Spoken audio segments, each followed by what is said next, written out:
প্রিয় দ্বাদশ শ্রেণীর ছাত্রছাত্রীরা, আজকে তোমাদের আমি পদার্থবিজ্ঞান দ্বিতীয় পত্রের বিদ্যুৎ প্রবাহের চৌম্বকীয় চ্যাপ্টারটা আলোচনা করব। আশা করি তোমরা মনোযোগ দিয়ে শুনবে। প্রথমে আসে বিদ্যুৎ প্রবাহের চৌম্বকীয় কেন নামকরণ করা হলো এই চ্যাপ্টারটা। আমরা যদি কোনো পরিবাহীর ভেতর দিয়ে তড়িৎ প্রবাহিত করি, তার চারপাশে চৌম্বক ক্ষেত্রের সৃষ্টি হয়। একেই তড়িৎ প্রবাহের চৌম্বকীয় বলে। এই ব্যাপারটা বিজ্ঞানী ওরস্টেড 1819 সালে একটা পরীক্ষার মাধ্যমে প্রমাণ করেন। তত্ত্বীয়ভাবে এই প্রমাণগুলো উনি করেন, কোনো ম্যাথমেটিক্যাল প্রমাণ উনি করেননি। পরে আমরা ম্যাথমেটিক্যাল প্রমাণ পাই অন্যান্য বিজ্ঞানীদের মাধ্যমে। তারপর বিজ্ঞানী ওরস্টেড কি বলেছেন একটু দেখি আমরা, কি পরীক্ষার মাধ্যমে প্রমাণ করেছেন। উনি একটা চুম্বক শলাকা নিয়েছেন, NS চুম্বক শলাকা, চুম্বক মধ্যতল বরাবর অবস্থান করে মুক্তভাবে স্থাপন করেছেন। তার চারপাশে একটা পরিবাহী AB স্থাপন করেছেন একটা সার্কিটের মাধ্যমে।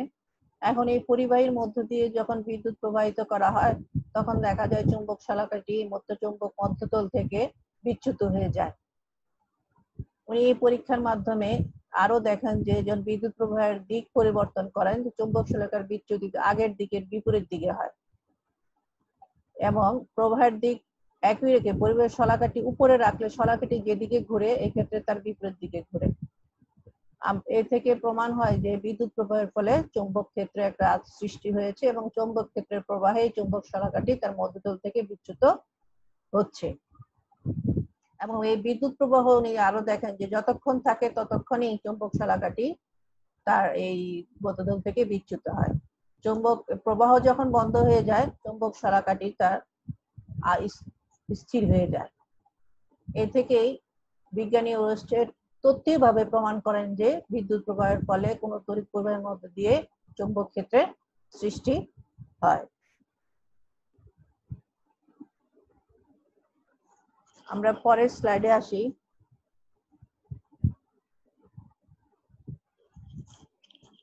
আমরা পরের স্লাইডে দেখালাম চৌম্বক ক্ষেত্র গতিশীল আধানের উপর বল। আমরা জানি যে একটা স্থির কণা যখন চার্জিত কণা যখন থাকে, তার চারপাশে একটা তড়িৎ বল সৃষ্টি হয়। ওই বলের মান হলো, যদি তড়িৎ ক্ষেত্র E হয়, F = QE। এখন এই আধানটি যদি গতিশীল হয়, তখন দেখা যায় যে তার পাশে একটা চৌম্বক ক্ষেত্র সৃষ্টি হয় এবং যে বল অনুভব করে তখন কণাটি, তখন ওই বলকে বলা হচ্ছে চৌম্বক বল। আমরা এই চিত্র দিয়ে আমরা এটা বুঝাতে পারি। দেখো একটা আধান আছে Q। এই Q আধানটি যখন একটা চৌম্বক ক্ষেত্র ওখানে যদি উপস্থিত থাকে B, তার সাথে যদি 90 ডিগ্রি কোণে B বেগে গতিশীল হয় অথবা থিটা কোণে যদি B বেগে গতিশীল হয়, তখন ওখানে এই আধানটি যে বল লাভ করে, চৌম্বক বল যাকে বলছি আমরা, এই বলটা হচ্ছে, বলের মান হচ্ছে তখন QVB sin theta. QVB sin theta আমরা দেখতে পাচ্ছি এখানে F = QVB sin theta. Theta যখন 90 ডিগ্রি হয়ে যায় তখন আমরা পাই F = QVB এবং এখান থেকে চৌম্বক ক্ষেত্রের মান আমরা পেয়ে যাই B = F/QB।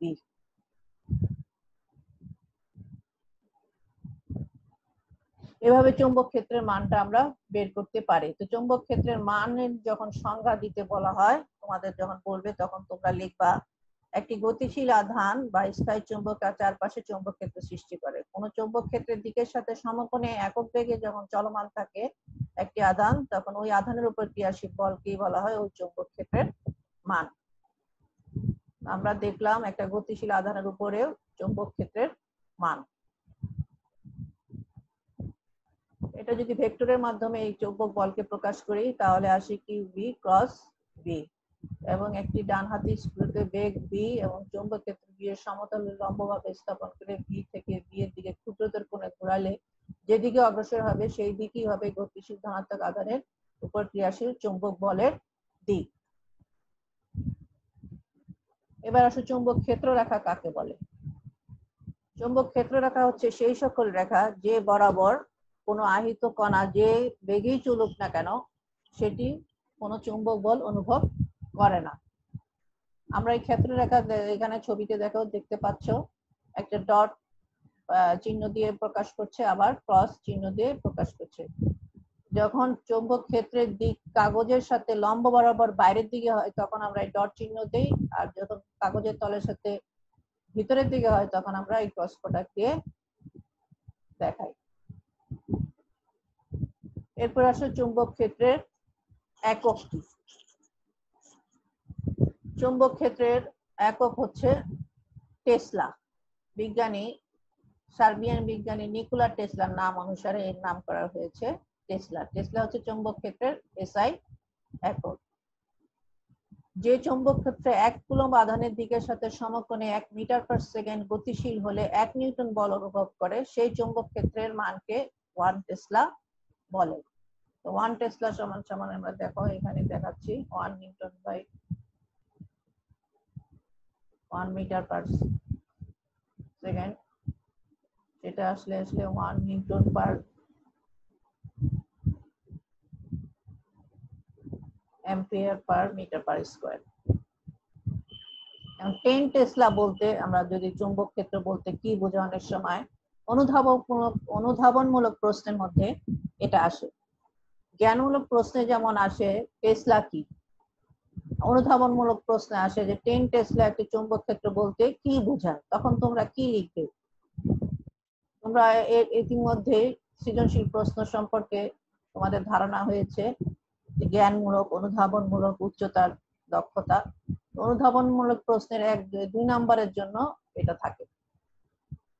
এখানে 10 টেসলা বলতে কি বোঝায় তখন কি বলবা। 10 টেসলা একটি চৌম্বক ক্ষেত্রে বলতে বোঝায় যে 1 কুলম্ব আধান 1 মিটার পার সেকেন্ড বেগে ক্ষেত্রের দিকের সাথে সমকোণে গতিশীল হলে ক্ষেত্রটি ওই আধানের উপর 10 নিউটন বল প্রয়োগ করবে। গাউস নামে আরো একটি চৌম্বক ক্ষেত্র পরিমাপের জন্য আগে ব্যবহার করা হতো, এটি অবশ্য এসআই একক নয়। 1 টেসলা = 10⁴ গাউস। টেসলার সমতুল্য আরেকটি একক ওয়েবার পার মিটার স্কয়ার ও আগে ব্যবহার করা হতো। 1 টেসলা সমান সমান 1 ওয়েবার পার মিটার স্কয়ার। এবার আসো তড়িৎ প্রবাহের ফলে সৃষ্ট চৌম্বক ক্ষেত্রের মান ও দিক নির্ণয়। মান ও দিক নির্ণয়ের জন্য ম্যাক্সওয়েলের কোয়ার্কসের দিকে আমরা দিক নির্ণয়ের জন্য ব্যবহার করব মান ঠিক না। চৌম্বক ক্ষেত্রের মান বের করার জন্য বায়োসেভার্ট ল বিজ্ঞানী আবিষ্কার করেন ম্যাথমেটিক্যালি। আর দিক আমরা তত্ত্বীয়ভাবে প্রমাণ বিদ্যুৎ প্রবাহের চৌম্বক ক্রিয়া এবং দিক কোন দিকে হয় সেটা সাধারণত বিজ্ঞানী ওয়েরস্টেড, ম্যাক্সওয়েল এবং ফ্লেমিং এর বাম হস্ত নিয়ম এর মাধ্যমে তত্ত্বীয়ভাবে 3 জন বিজ্ঞানীর কথা আমরা বলতে পারি। ম্যাক্সওয়েলের কোয়ার্কস্ক্রু নিয়মে কি দেখিয়েছে, একটি তড়িৎবাহী তার বরাবর যদি বিদ্যুৎ প্রবাহের দিক ধরা হয় তাহলে ডান পাকের কোয়ার্কস্ক্রু ঘোরালে হাতের বৃদ্ধাঙ্গুলি যেদিকে ঘুরে চুম্বক শলাকার উত্তর মেরু সেদিকে বিক্ষিপ্ত হবে, অর্থাৎ ওই দিকই হচ্ছে চুম্বক ক্ষেত্রের দিক। এদিকে বিদ্যুৎ প্রবাহের দিক, আর ডান পাকের স্ক্রু যেদিকে ঘুরতেছে সেদিকে হচ্ছে চুম্বক ক্ষেত্রের দিক। এবার আসো আমরা ফ্লেমিং এর বাম হস্ত নিয়ম। এটা এই ছবিটা হচ্ছে ফ্লেমিং এর বাম হস্ত নিয়মের জন্য ছবি। এটা বৃদ্ধাঙ্গুলি বরাবর যদি তড়িৎ প্রবাহ ধরা হয় অন্য আঙ্গুলগুলো যে মুষ্টিবদ্ধ করলে যেই দিকটা হয় সেটাই হচ্ছে চুম্বক ক্ষেত্রের দিক।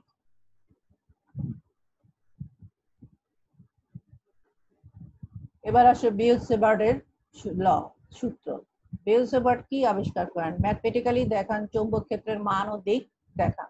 এতক্ষণ আমরা তত্ত্বীয়ভাবে বিজ্ঞানী ওরস্টেড, বিজ্ঞানী ম্যাক্সওয়েল, বিজ্ঞানী ফ্লেমিং এর বাম হস্ত নিয়মের মাধ্যমে চৌম্বক ক্ষেত্রের অভিমুখ দেখতে পেলাম, কিন্তু আমরা ম্যাথমেটিক্যালি মান দেখিয়েছেন বিজ্ঞানী বিয়েলসেবার্ট। বিজ্ঞানী বিয়েলসেবার্ট কি দেখান, একটি ক্ষুদ্র পরিবাহীর মধ্যে দিয়ে, ওনার সূত্রটি কি আগে একটু দেখে নিই আমরা।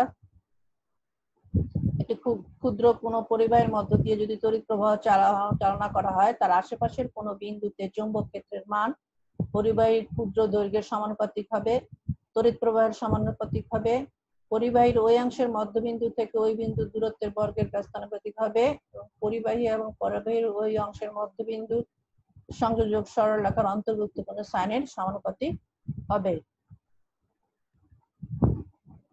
এই চিত্রটা দেখো, একটা পরিবাহী, এই পরিবাহী বরাবর আই বিদ্যুৎ প্রবাহ হচ্ছে, এটা এল দৈর্ঘ্যের পরিবাহী, এখানে ক্ষুদ্র অংশ ডিএল নেওয়া হয়েছে, ডিএল এর মধ্যবিন্দু থেকে আর দূরত্বে পি যে কোনো একটি বিন্দু, ডিএল আর পি এর অন্তর্ভুক্ত কোণ হচ্ছে থিটা।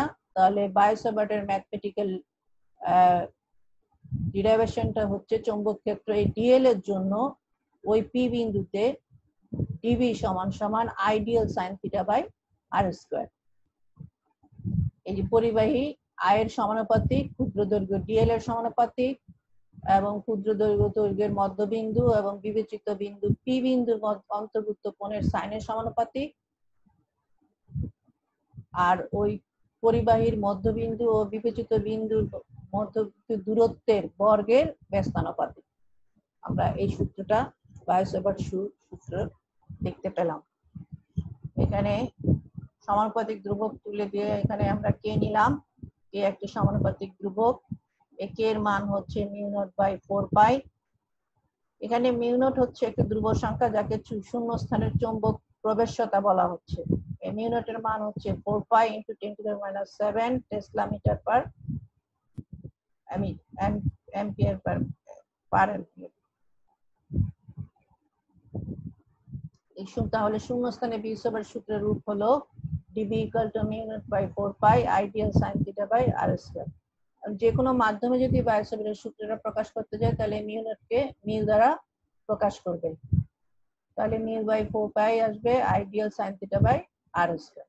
এখন এটা হলো ক্ষুদ্র পরিবাহীর জন্য, আমরা ক্ষুদ্র অংশের জন্য চৌম্বক ক্ষেত্র ডিবি পাই, কিন্তু যদি আমরা সমগ্র অসীম দৈর্ঘ্যের পরিবাহীর জন্য বের করতে চাই তখন আমরা বি সমান সমান ইন্টিগ্রেশন অফ ডিবি বসাবো।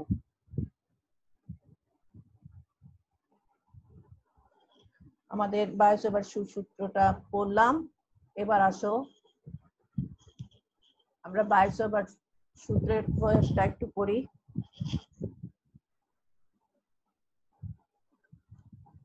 অসীম দৈর্ঘ্যের তড়িৎবাহী সরল তারের দরুন চৌম্বক ক্ষেত্র, এটা বায়োসাভার্ট সূত্রের ব্যবহারিক প্রয়োগ। ছবি দেখো, একটি দীর্ঘ সোজা পরিবাহী এক্স ওয়াই বিবেচনা করি, এর ভেতর দিয়ে এক্স থেকে ওয়াই দিকে আই প্রবাহ চলছে। এই তড়িৎ প্রবাহের ফলে পি বিন্দুতে আমাদের চৌম্বক ক্ষেত্র বি হিসাব করতে হবে। ধরে নেই কিউপি ইকুয়াল টু এ, পরিবাহীর মধ্যবিন্দু থেকে পি বিন্দু দূরত্ব, ডিএল হলো ক্ষুদ্র পরিবাহী, পরিবাহীর একটা ক্ষুদ্র অংশ, আর হচ্ছে ডিএল থেকে পি বিন্দুর দূরত্ব,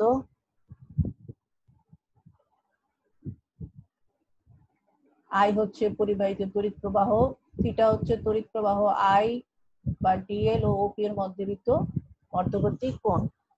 তাহলে বায়োসাভার্টের সূত্র থেকে আমরা পি বিন্দুতে চৌম্বক ক্ষেত্রের মান পাই d B equal to mu naught 4 pi I d l sine theta by r square.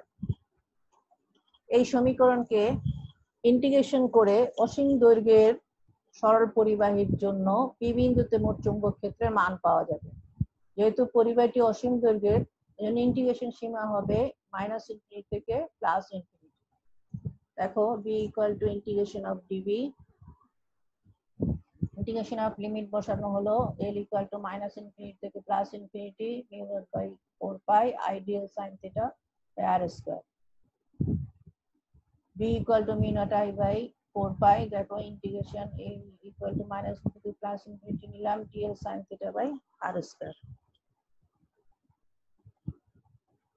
এই সমীকরণে আর থিটা ডিএল পরস্পর সম্পর্কযুক্ত হয়। এই ইন্টিগ্রেশন সম্পন্ন করার জন্য একটি মাত্র চলকের মাধ্যমে প্রকাশ করতে হবে। তো চিত্র আমরা cos চিত্র থেকে cot থিটার মান বসাতে পারি -L/a, তাহলে আমরা -L pi a cot theta, integration differentiate করলাম, এল কে ডিফারেন্সিয়েট করে আমরা a cosec square theta d theta পেলাম। এখান থেকে cosec থিটার মান বের করব r/a, অতএব r equal to a cosec theta.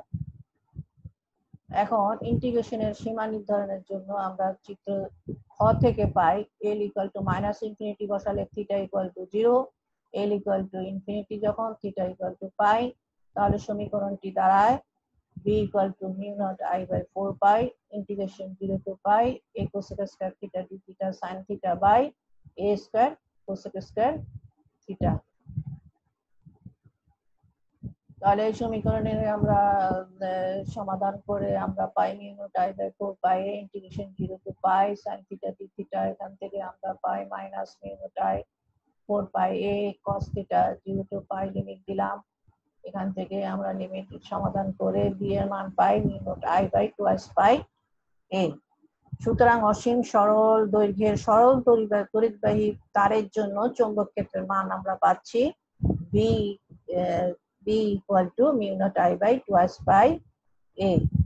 এই চৌম্বক ক্ষেত্রের দিক হবে বিবেচিত বিন্দুতে পরিবাহীর দৈর্ঘ্যের সাথে লম্ব বরাবর, অর্থাৎ p বিন্দুতে পরিবাহীর দৈর্ঘ্যের সাথে লম্ব বরাবর আমরা পাবো।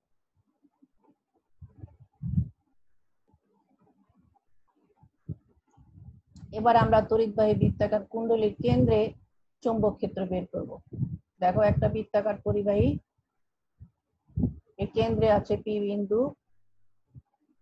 বৃত্তাকার পরিবাহীর একটি ক্ষুদ্র অংশটির নাম dl, dl থেকে r দূরত্বে p বিন্দু, dl এবং p বিন্দুর অন্তর্ভুক্ত কোণ থিটা এখানে দেখো 90 ডিগ্রি, আর পরিবাহিত তড়িৎ প্রবাহিত হচ্ছে পরিবাহীতে এই বৃত্তাকার পরিবাহীতে I।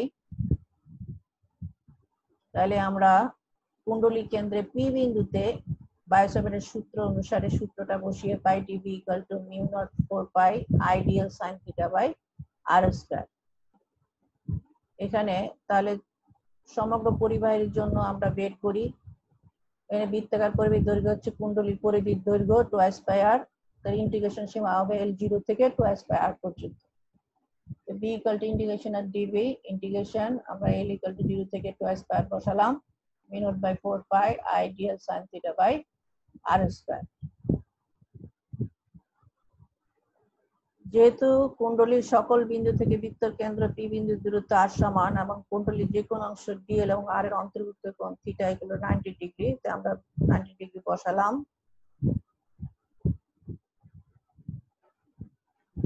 90 ডিগ্রি বসালে আমাদের দেখো কি আসে, এখানে sin 90 ডিগ্রি 1 হয়ে যাচ্ছে, তারপরে dl কে আমরা ইন্টিগ্রেশন করলাম L0 টু 2 পাই r দিয়ে লিমিট বসালাম, তাহলে mu naught I by 2 r আসে, b এর মান আসে mu naught I by 2 r।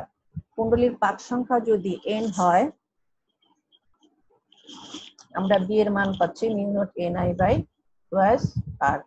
এখানে চৌম্বক ক্ষেত্রের দিকটা পাওয়া যাবে বৃত্তাকার কুণ্ডলীর কেন্দ্রে চৌম্বক ক্ষেত্রের অভিমুখ কুণ্ডলীর তলের সাথে লম্ব।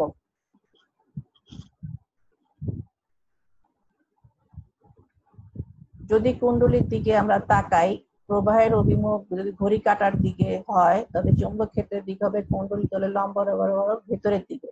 প্রবাহের অভিমুখ যদি ঘড়ির কাঁটার বিপরীত দিকে হয় তাহলে চৌম্বক ক্ষেত্রের দিক হবে কুণ্ডলী তলের লম্ব বরাবর বাইরের দিকে। আশা করি তোমরা বুঝতে পেরেছো।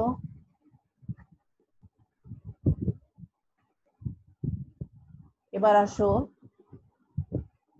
আমরা যে বায়োসাভার্ট ল এতক্ষণ আলোচনা করলাম তার ব্যবহারিক প্রয়োগ দেখলাম। এই বায়োসাভার্ট ল এর ব্যবহারিক প্রয়োগেরই একটা অংশ থেকে অ্যাম্পিয়ারের সূত্রটা আসে। অ্যাম্পিয়ারের সূত্র যে স্থির তড়িতে এখানে কি লিখেছি দেখি, একটি পরিবাহী তারের মধ্যে যদি I প্রবাহিত হয়, পরিবাহীর কেন্দ্র থেকে এই আমরা দেখো বৃত্তাকার একটা পরিবাহীর মধ্যে যদি I প্রবাহিত হয়, কেন্দ্র থেকে r দূরত্বে যদি একটা বৃত্তাকার পরিবাহী কল্পনা করি, পরিবাহীর প্রত্যেক বিন্দুতে চৌম্বক ক্ষেত্র হচ্ছে এখানে b, তাহলে b ইকুয়াল b সমানুপাতিক আমরা পাবো I by r, b equal to mu naught by I by 2 pi r। আমরা বৃত্তাকার পরিবাহী বায়োসাভার্ট ল এর ব্যবহারিক প্রয়োগে আমরা এটা পেয়েছি মিউ নট I বাই 2 পাই। আর এটা হলো না সরল দৈর্ঘ্য পরিবাহীর জন্য যে চৌম্বক ক্ষেত্রের মান সেখানে mu naught I by 2 pi r। এই সরল দৈর্ঘ্য এই যে এই একটা লম্বা দৈর্ঘ্য পরিবাহের জন্য যে চৌম্বক ক্ষেত্র, আমরা এখানে B = mu naught I by 2s pi r পাই। এখানে আমরা একটু সমাধান করি, তাহলে B × 2s pi r = mu naught I হবে। এই 2s pi r কে বাম পক্ষকে লেখা যায় close surface integration B vector dot dl vector. এখানে dl এর দিক হচ্ছে বৃত্তাকার ইন্টিগ্রেশন পথের সাথে স্পর্শক বরাবর। তাহলে integration of close surface integration of B dot dl = আমরা পাচ্ছি B 2s pi r। দেখো ইকুয়েশনটা বসিয়ে আমরা এটা পাচ্ছি। এটাই হচ্ছে অ্যাম্পিয়ারের সূত্র, close surface integration B dot dl = mu naught I। তাহলে কি সূত্রটা? কোনো বদ্ধ পথ বরাবর চৌম্বক ক্ষেত্রের রৈখিক ইন্টিগ্রেশন পথটি দ্বারা আবদ্ধ ক্ষেত্রফলের মধ্যে প্রবাহিত মোট তড়িৎ প্রবাহের মিউ নট গুণ।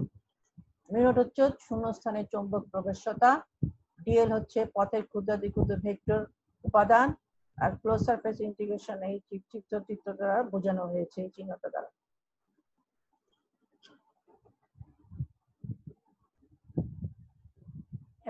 এবার আসো আমরা অ্যাম্পিয়ার সূত্রে একটা প্রয়োগ দেখি। একটা দীর্ঘ সোজা পরিবাহের মধ্য দিয়ে যদি I তড়িৎ প্রবাহ চলছে, পরিবাহীর থেকে a দূরত্বে কোনো বিন্দুতে চৌম্বক ক্ষেত্র যদি B এর মান নির্ণয় করতে হবে। পরিবাহীর কেন্দ্র হতে a ব্যাসার্ধের বৃত্তাকার পথ অঙ্কন করা হলো, একে অ্যাম্পিয়ারের পথ বলে। এই পথের সকল বিন্দুতে B এর মান সমান। এই পথের উপর একটি ক্ষুদ্র দৈর্ঘ্য dl নিয়ে চৌম্বক ক্ষেত্র B সর্বত্র dl এর সমান্তরাল হয় এবং এদের মধ্যবর্তী কোণ 0 হয়। এখন অ্যাম্পিয়ারের সূত্র প্রয়োগ করে আমরা integration of B dot dl = mu naught I বা close surface integration B dot dl cos 0 = mu naught I pi. B = integration dl mu naught I B 2s pi a mu naught I, তাহলে B = mu naught I by 2s pi a। লক্ষণীয় যে বায়ুসেবের সূত্র প্রয়োগ করে এই চুম্বক ক্ষেত্রের জন্য একই রাশিমালা আমরা পাচ্ছি।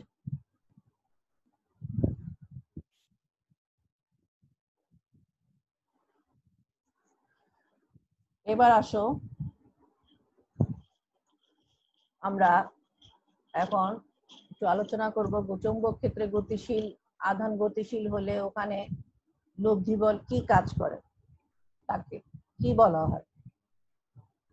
আমরা যদি কোনো আধান কোথাও থাকে, জানি চৌম্বক ক্ষেত্রে বা আধান উপস্থিত থাকলে যদি স্থির তড়িৎ হয়, সেখানে একটা তড়িৎ বল কাজ করে, F = q পেয়েছি আমরা। কিন্তু আধানটা যদি গতিশীল হয়, আধান গতিশীল হলে তখন ওখানে চৌম্বক বল ক্রিয়াশীল হয়। তাহলে একটা আধানের উপর তখন দুইটা বল ওখানে কাজ করতেছে। ওই দুইটা বলের লব্ধি বলটাই হচ্ছে লরেন্স ফোর্স। দেখো আমরা দেখতে পাচ্ছি লাস্ট ইকুয়েশনে F = q + qb + b। এটা হলো আধানটা যখন v বেগে গতিশীল হয় b চৌম্বক ক্ষেত্রে, তখন আমরা Fm পাচ্ছি qb cos b। আমরা এটা আগেই দেখেছি, F = qbb sin θ। আর ওখানে যে আধান উপস্থিত আছে, তড়িৎ বল ক্রিয়া করতেছে QE। দুইটা লব্ধি বল হচ্ছে এখানে F = QE + QB + b। এই বলটাই লব্ধি বলটাই হচ্ছে লরেন্স বল।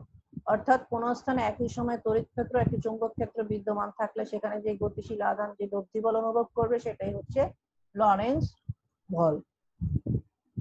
আজকে আমরা এই পর্যন্তই থাকুক, আমরা আগামী ক্লাসে বাকি টপিকগুলো আলোচনা করব। আশা করি দ্বাদশ বর্ষের ছাত্রছাত্রীরা তোমরা বুঝতে পেরেছো। ক্লাসে পড়াতে পারলে আমার খুব ভালো লাগতো, তোমাদের সাথে একটা ইন্টারাকশন হতো। যেহেতু এটা রেকর্ডেড ক্লাস, আমি ইন্টারাকশন তোমাদের সাথে করতে পারছি না, তোমাদের কোনো প্রশ্ন নিতে পারছি না, তবুও আশা করি তোমরা বুঝতে পেরেছো। আজকে এই পর্যন্তই, ধন্যবাদ সবাইকে।